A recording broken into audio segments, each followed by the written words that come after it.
Hi, how's it going? I'm Marlene. Thanks for wandering by. So I've done it. I have resurrected the Tarot to the Extremes tag for this holiday season. So this video today is Tarot to the Extreme Holiday Edition. Tarot to the Extremes Holiday Edition. Anyway, that's a long tag. It's a long tag name, but that's what it is. I had been considering doing this, resurrecting this tag and doing a holiday version of it for a little while, and I wasn't sure if I should. And then what really made me want to get this out there is that I saw a video by Julie at Peekaboo Rose that was just really amazing, about navigating the holidays, as she called them. And I so resonated and related to so much of what she said. I'll leave a link to Julie's video if you haven't seen it in the description box below.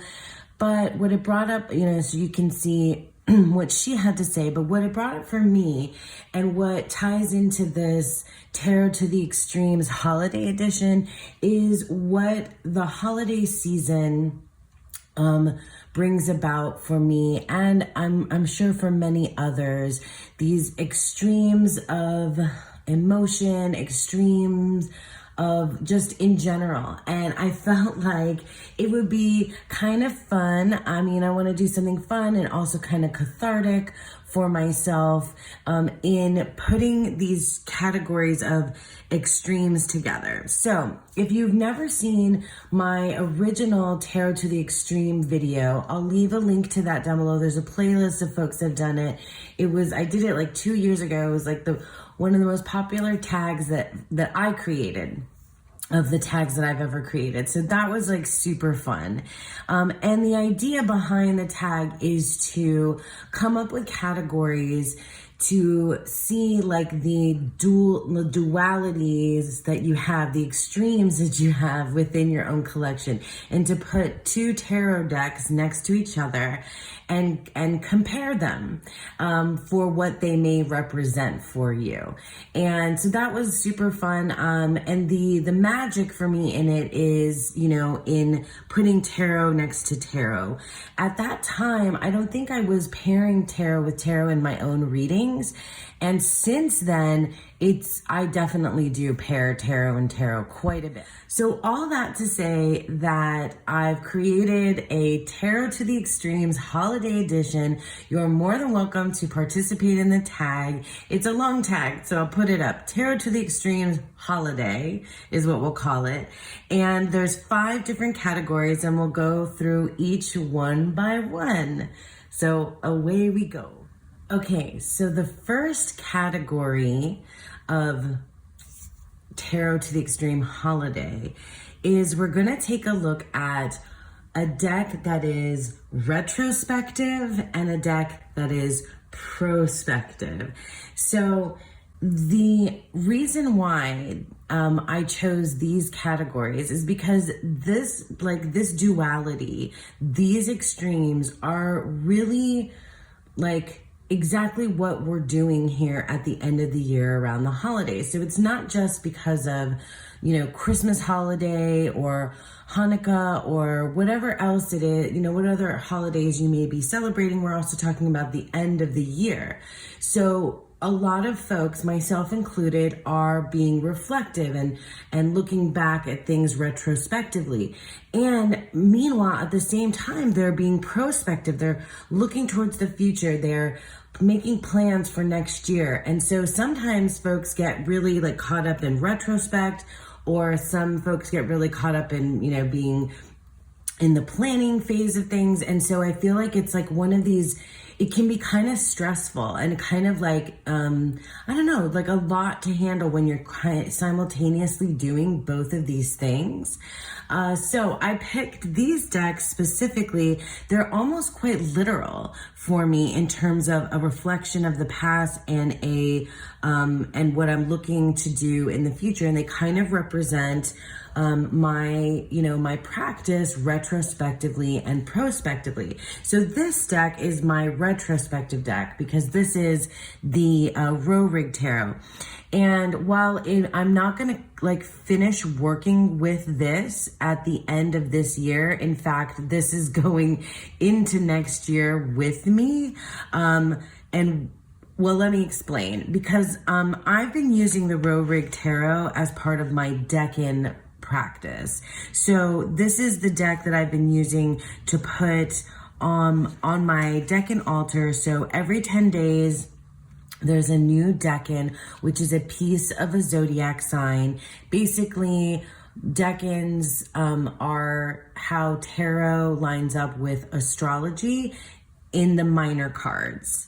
And so I've been using the Rorig Tarot, which is available. I'll leave links down below.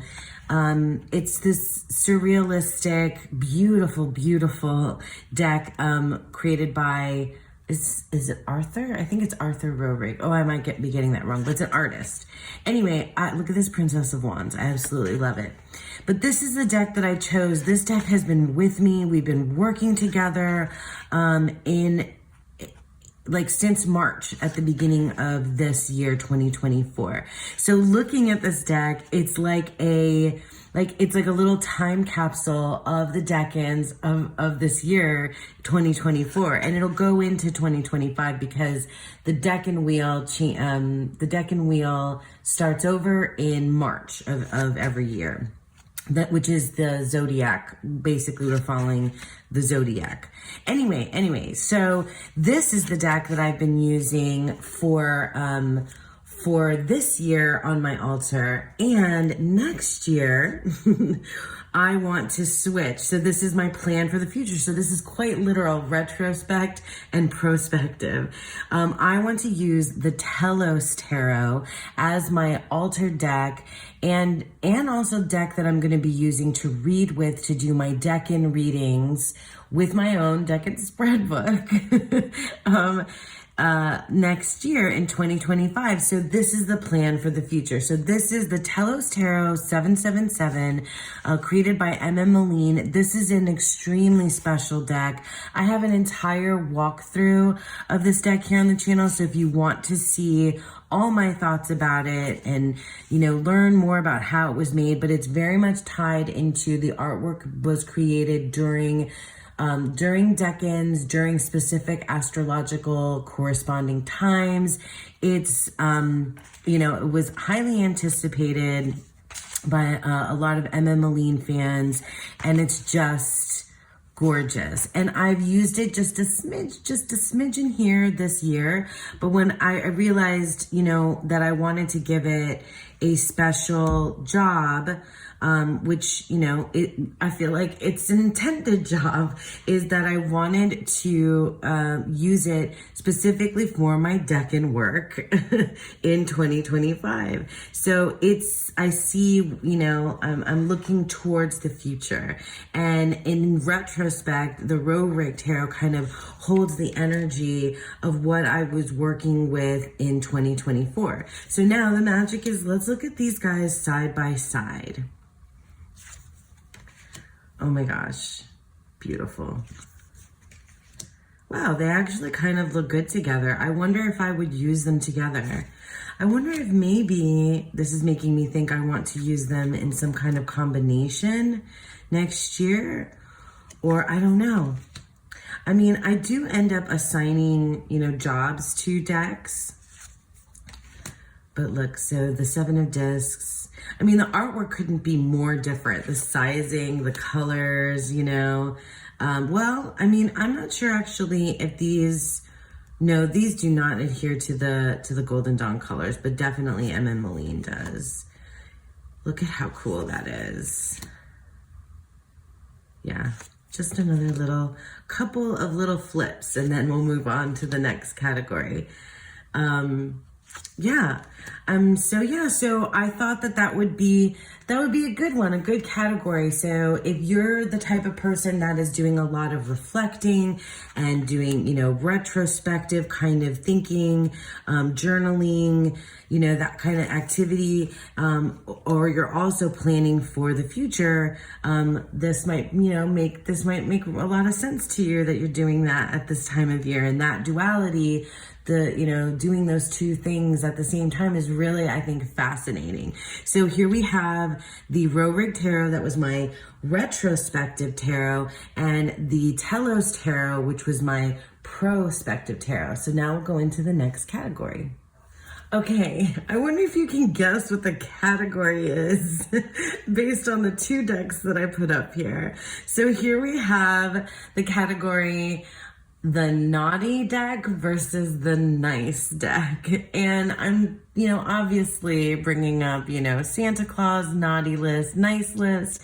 And I thought that one would be fun too, but I think it's also a really interesting conversation and discussion to have, and think about like what you're using your tarot decks and oracle decks for in your life, and how things evolve, or like the different like extremes that they can cover in ways to help you in your life. And I'm saying you, but I really mean me. I was using this deck quite a bit. My gosh, when was I using it? Was last month? No, was it last month or October? Anyway, this is an indie deck by, oh my gosh, Katie Skelly. I almost forgot her name. Katie Skelly. I love her. This is an indie deck. It's an archetype deck. It has bad girl archetypes on it, and it's fabulous. I was tapping into these archetypes. This guidebook is small but really good, and I was having such a time kind of reconnecting with versions of myself, or kind of even like escaping into, embracing like maybe potential future versions of myself, or just like recognizing that we all have, or that I have, I'm multifaceted, multi-layered with lots of different parts to me. And some are bad girl, some are bad girl. So yeah, and these are like, these are like tropes and archetypes from like, literature and film and that kind of thing. And so it's really cool. So I absolutely embrace my naughty side, my bad girl side, when I'm using the bad girl oracle. I mean, it's like right on the nose, right? And then the nice side. So these are the Blessed Be cards by Lucy Cavendish, artwork by Jane Starr Wales. I never usually read the names of things, but essentially, I do not use this deck as an oracle, like a traditional oracle deck. I use it as blessing cards, and these are the backs, and I feel like it's like the part of me that is wishing the best, for somebody else. But like, it's really like the cards that I pull are for like my friends and family when they have stuff going on, and I light a candle for them, and I, have a blessing or say a prayer. I don't even really know what prayer means to me these days. I probably would have to make a whole video to explain it to you, but it's just a really nice practice. Is that it just like, it feels nice. It just feels good. It fills my heart to be able to light a candle on holidays like Mother's Day, Father's Day, things like that. And I have definitely used it for myself as well, but it's more often than not, I use this to, for blessings for others. Oh my gosh. And I got to do the side by side. I almost forgot the side by side. Jeez. Okay. So of my decks, it feels like these are the, this is the naughty and this is the nice, and practice wise, I feel like that really, that really works. So yeah, these absolutely do not work in combination with each other. They're so different. It's actually kind of funny. Oh, the colorway things you always can see like where colors match up if you want to. Well, that's kind of happening a bit right now, is that these colors are matching up. That's funny. A blessing from your ancestors. A blessing to lift sadness. It would be interesting to try to use these together, but I probably won't. So yeah, so this one was just like a fun little add-in to think about, you know, just again, like the extremes that may exist within your collection. And I definitely have a lot. I definitely think I have a lot of extremes, and I feel like naughty versus nice is so fitting for this holiday season. So that's the Bad Girl Oracle and the Blessed Bee card. So let's do another one. Okay, so the next category is a little less, you know, cheeky and a little bit more serious. And it's the one that I felt like was most inspired by Julie's video about navigating this time of year and how difficult it can be for many people, myself included. So like what it made me think of is how this time of year, you know, my family, I grew up Catholic, so, you know, we always celebrated Christmas. And while I don't consider myself Catholic anymore, we still, you know, the secular Christmas, and I guess now it kind of feels like Yuletide sort of thing, is what's, you know, most prominent for me. But in any case, this time of year it's both very joyful and very painful. So depending on, like, there's, you know, grief and loss and, you know, estrangement, and I'm just literally quoting things from, you know, what Julie was saying. Grief, loss, estrangement, financial limitations that make this, and those are the things that resonate the most with me, that make this time of year, you know, really joyful and also painful, because memories of, you know, of Christmases past can be both very joyful and also very painful. So I thought about how to express this in deck form, and that duality of having all those feelings like collide, especially those two like extremes, like really kind of brush up against each other around the holiday season. And I thought of several different decks that feel very joyful to me and decks that feel very painful. And then I realized about these two different dog decks that I have. And I love dogs. I love dogs. I have my little Hilo. Dogs have always been in my life. And I thought that these two decks, the way that they hit personally, kind of reflects this idea to me. So on the left here for joyful, I have the Magical Dogs Tarot. And while there are cards in this deck that are, you know, painful to look at, for the most part, this deck is one that I pull out to to make me smile. It brings me joy to see a Springer Spaniel, you know, kind of dressed up like a shaman here. Like, that's adorable. And, you know, there are some sad ones, but like for the most part, it's just like, it's puppies, and they're actual literal puppies in here too. And it makes me so happy. I love the guidebook for this deck, because it's like, it talks about like these different packs, and like the fire pack and the air pack. And it's like, it's really cool. It just brings me joy. Like, these doggies make me happy. This is a good mood deck for me too. It's a deck that, you know, I mean, like, oh my God, I'm gonna leave it right there, because that's the Lover's card. And like, is that not so cute? Like, it makes me happy. It makes me smile.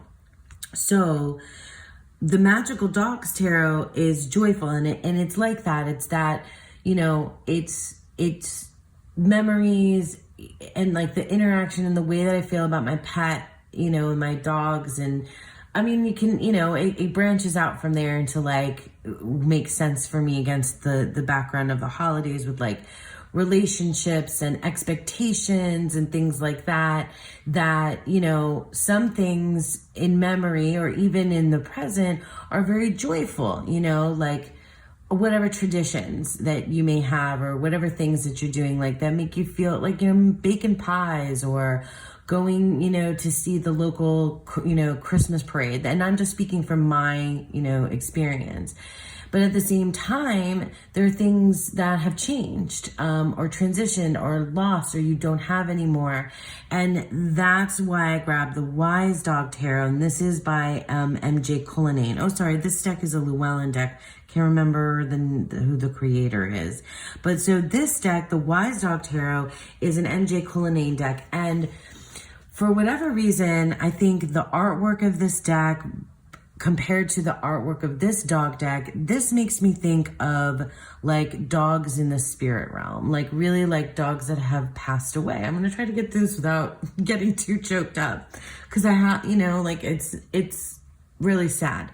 Anyway, but this is for me that kind of like, you know, painful side of things. And I feel like that's how, like, these feel like dogs that have like moved on, right? They're in the, what's the thing that sorry, I feel like the Rainbow Bridge thing. Yeah, the Rainbow Bridge. I don't know. I don't usually use that term, but it's, you know, it's, for me, this is a deck of like dogs that have passed on. And so this is like a representation of things that are painful. And of course I have everything upside down in every which way. I think it's just the art style that does it. These are so cute and I love them. And I have used this deck, but it's actually kind of quite hard. Like it's just, there's something like ethereal and about these puppies, you know? I think I'm all right side up now. I think so. Let's look at these side by side because I'm curious to see how the joy and the pain lines up together.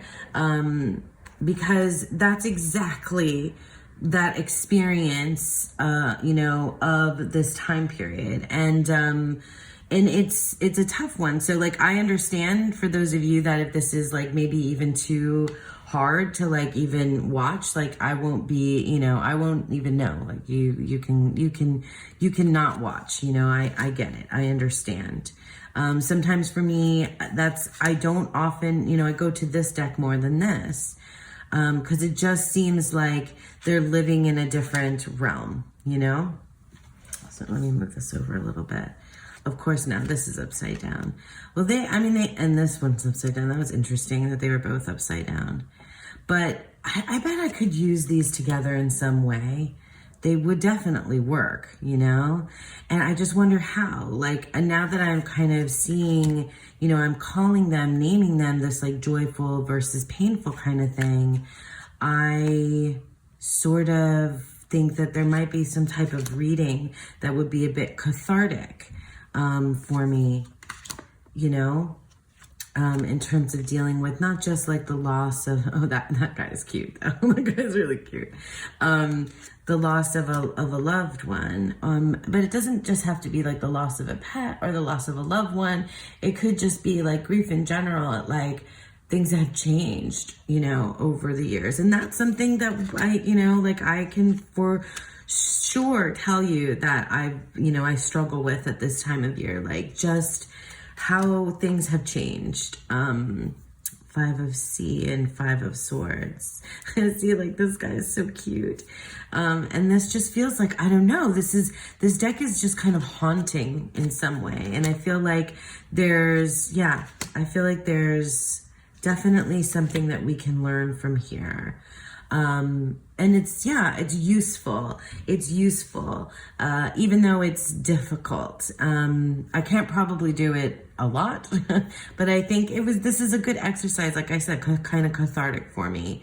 So in terms of the tarot to the extreme, joyful versus painful, we have the Magical Dogs Tarot and the Wise Dog Tarot. Now we'll do something a little bit more neutral going up next.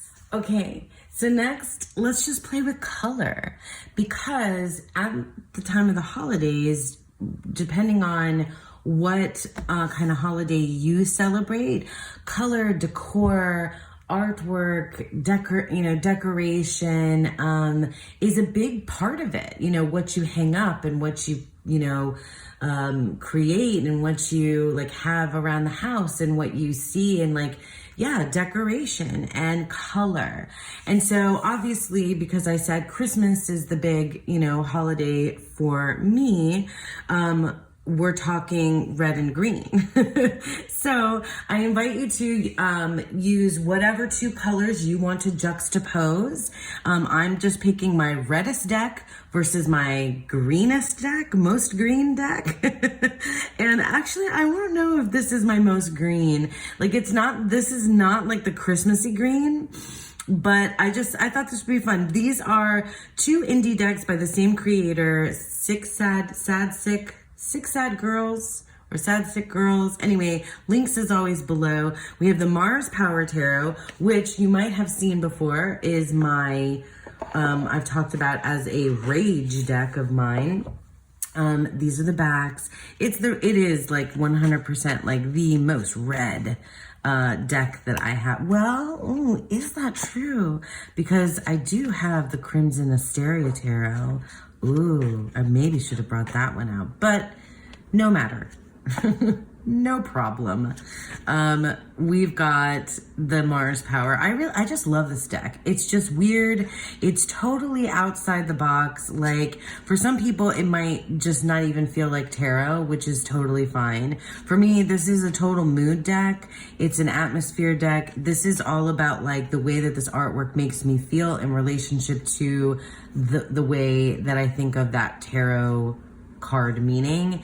Like, it's not, I don't see like anything real esoteric or very connected to the Rider-Waite-Smith or Thoth or anything like that. Like, maybe only a smidgen, right? Like, there's a tower, it has lightning, but like for the most part, this deck is just doing what it wants.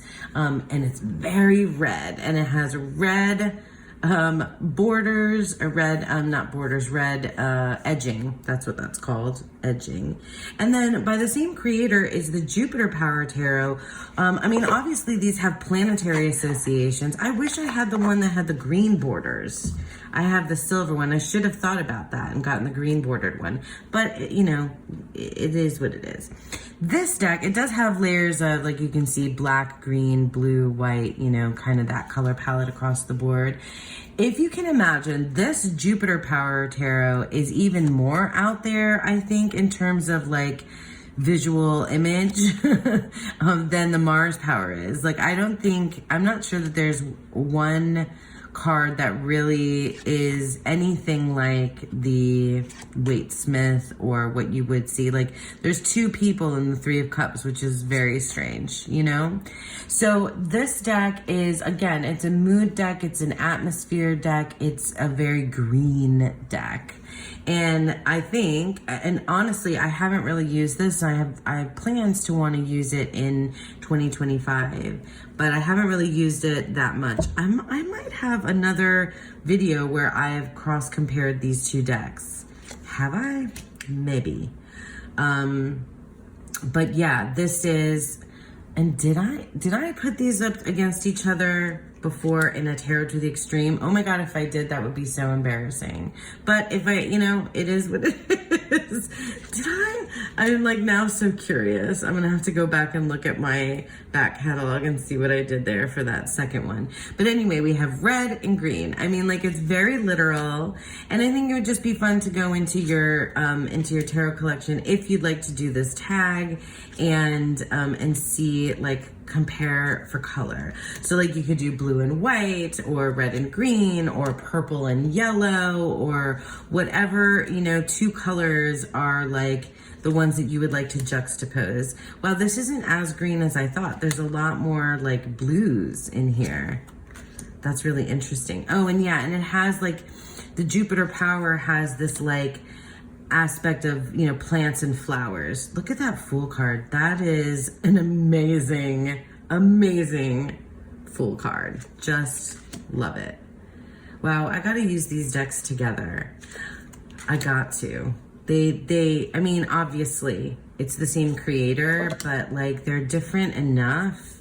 I wanna, yeah. This is, this exercise of Tarot the Extreme and these dualities, they always make me want to do some kind of special reading with like tarot and tarot, you know, for sure. So yeah, so I thought that would be fun to explore color in Tarot to the Extreme. And in the holiday color for me, we have red versus green.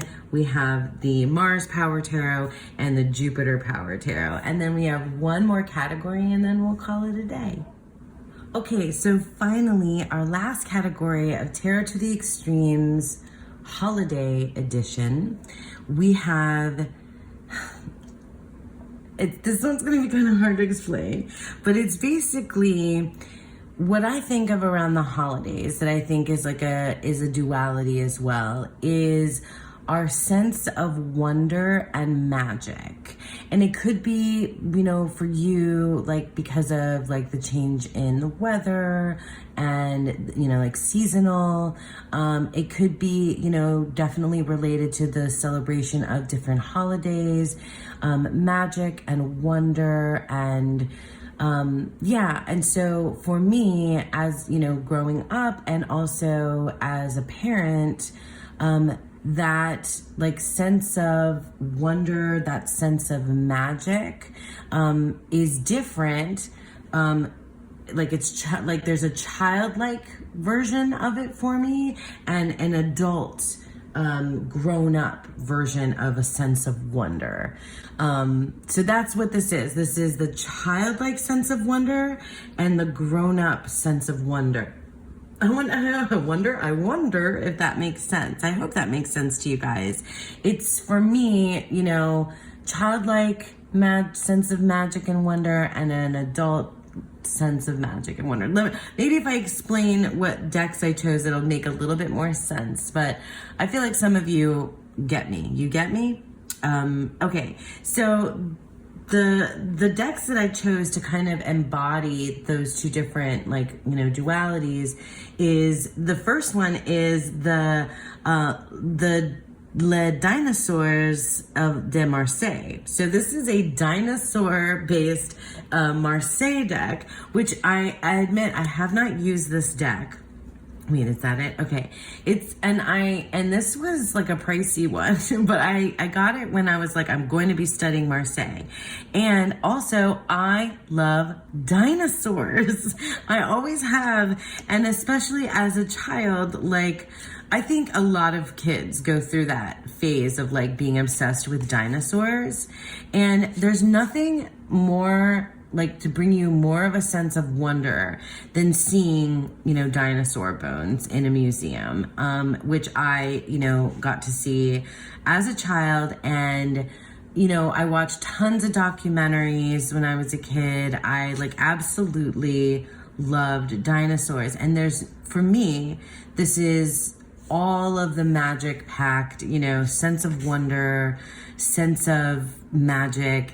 You know, it comes through, and this is just so freaking cute, that it's a Marseille deck of dinosaurs. Like, would you look at the world? This has got to be that's the world card. And it's, you know, it's a dinosaur is the world dancer. It's amazing. It's so cute. It's, I can't wait to use this when I'm really, really gonna be studying Marseille. Cause this is like, I just have to, you know, like I had to go outside of like a traditional Marseille and gravitate toward these, that's, you know, pterodactyls. Well, triceratops and pterodactyls are my favorite dinosaurs. So, always have been. And, you know, like movies like Jurassic Park, that I was a kid while I was a teenager. Teenager, when that came out. And it's like, you know, like that scene where they first see the dinosaurs for real and the music comes up and like I cry. like I cry. I cry at that scene because it's like, oh my God, you know, seeing dinosaurs is like amazing. And that's that kind of childlike sense of wonder that I think is very much encapsulated in the season, you know, in the holiday season. So anyway, so that's like the childlike sense of wonder, right? It's so innocent, it's so raw, right? And the adult sense of wonder, and I mean, you've been looking at the backs of this guy, so those of you who know, you know that this is the Marielle Tarot. And oh my God, starting with the bang out the gate. This deck and I have had a bit of a push-pull back and forth over the last couple of years. And I think at the end of the day, I will say that this is a deck that is filled with wonder and magic. And I hear a lot of folks say that it's a blending of the traditions of, you know, it's got Waite-Smith, it's got Thoth, it's got Marseille in it. And I guess that's true. When I read the guidebook, it's got everything in it. Greek mythology, like all different kinds of mythology, Christian mythology, like there's a whole host of different symbolism and personal gnosis, I think, that comes through in the Marielle Tarot. But I think it lends itself because this artwork is just so incredible for you to just kind of go and create your own. But it is so full. Like if you read the guidebook, it reads to me, I feel like I've said this before, it definitely reads to me like this, like kind of, you know, stream of consciousness sort of thing. And you're like, wait, what? Wait, what? It's like reading Faulkner. And you're like, wait, what? And you have to go back. And it's worth it, you know, like it's worth it to to suspend your logic, right? To suspend logic, and to kind of experience the deck from a purely visceral, like emotional, just let the sense of wonder wrap around you when you're looking at the visuals, when you're reading through the guidebook, when you're just let it. And that's what I think worked for me with this deck, is like, let me just let this be an experience. And when I did that, it was a whole other thing, right? Oh my gosh, I love that Queen of Wands so much.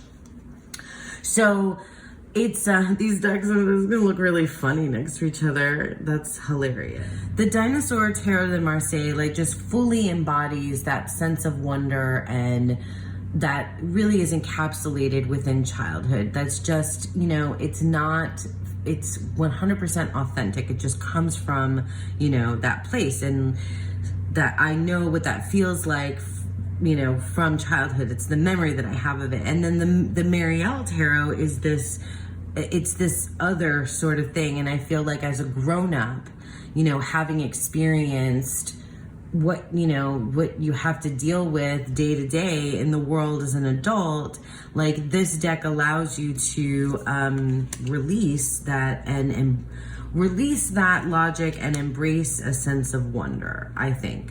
That's what I think. Let's look at these two guys next to each other. They're kind of funny. I don't think I'd ever work with them together. I don't think so. But it just kind of, let me put them a little bit closer. But I think that's just, you know, that's cool. Maybe. But the Marielle, honestly, I don't know that I pair it with much. I think I've used it mostly on its own. Look at these guys. Oh, I love these wolf cards. The wolf cards are like amazing. I love the Marielle Tarot, which I didn't think I would ever say. I really didn't think I would ever say. So I hope this lasts. Ooh, that's amazing. So this last category, I hope it made sense to you guys. Childlike sense of wonder, grown up. So childlike versus grown up. You can boil it down to that if you want to. Childlike versus grown up. But really with the caveat of a sense of wonder. So that's the Dinosaur Tarot de Marseille and the Marielle Tarot. Okay, so that's it. That is the Tarot to the Extremes Holiday Edition tag. You're more than welcome to join in. Add more if you want to. Change up what I did, whatever you'd like, or just enjoy this one. If folks start doing more, I'll definitely share and create a playlist along with the other Tarot to the Extreme playlist. And yeah, I think this was a really kind of cathartic way for me to process like the roller coaster ride of the holidays or holidays. And yeah, it was a good way. Tarot is always a good way for me to process, what I'm dealing with in my day-to-day life. So thank you guys so much for sticking with me. I hope that you enjoyed this, and I hope that you all have a beautiful, wonderful day, as well as a beautiful, wonderful holiday season. Bye.